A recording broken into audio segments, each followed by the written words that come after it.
தைப்பூச விரதத்தில் இன்னைக்கு 10வது நாள். பிரம்ம முகூர்த்தத்தில் எழுந்து பூஜை பண்ணுறதுனால நம்மளுக்கு என்ன பலன் கிடைக்கும் அப்படின்னு பார்த்தீங்கன்னா, எனக்கு என்ன நடந்துச்சு அப்படின்றத நான் சொல்கிறேன்.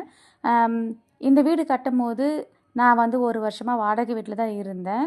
அங்கேருந்து எங்களுக்கு வாடகை கொடுக்க முடியல. அதுக்கப்புறம் இந்த வீடை ஃபினிஷிங் பண்ண முடியல. 1 வருஷமாக தான் நாங்கள் கட்டின்னு இருந்தோம் இந்த வீட்டை. அதனால் நாங்கள் என்ன பண்ணிட்டோம், இந்த வீட்டுக்கு வந்தால் போதும் அப்படின்ட்டு படியெல்லாம் போடாமல், பெயிண்ட் அடிக்காமல் நாங்கள் இந்த வீட்டுக்கு வந்துட்டோம். நாங்கள் 2, 3 வருஷமாக எங்களால் படி போடணும்னு நினைப்போம். ஆனால் போடவே முடியாது.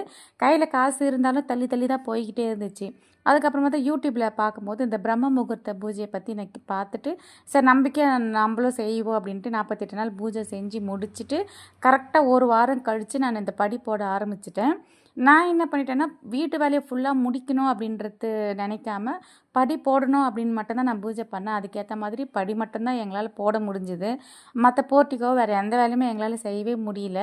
அதுக்கப்புறமா என்ன பண்ணேன், மறுபடியும் இன்னொரு பூஜையை ஸ்டார்ட் பண்ணி இந்த போர்ட்டிக்கோவும் சேர்த்து போட்டு முடிச்சிட்டோம். இதுதான் இந்த பிரம்ம முகூர்த்த பூஜைக்கான பலன். வேறு என்ன நடந்துச்சு அப்படின்றத அடுத்த வீடியோவில் சொல்கிறேன். பாய்.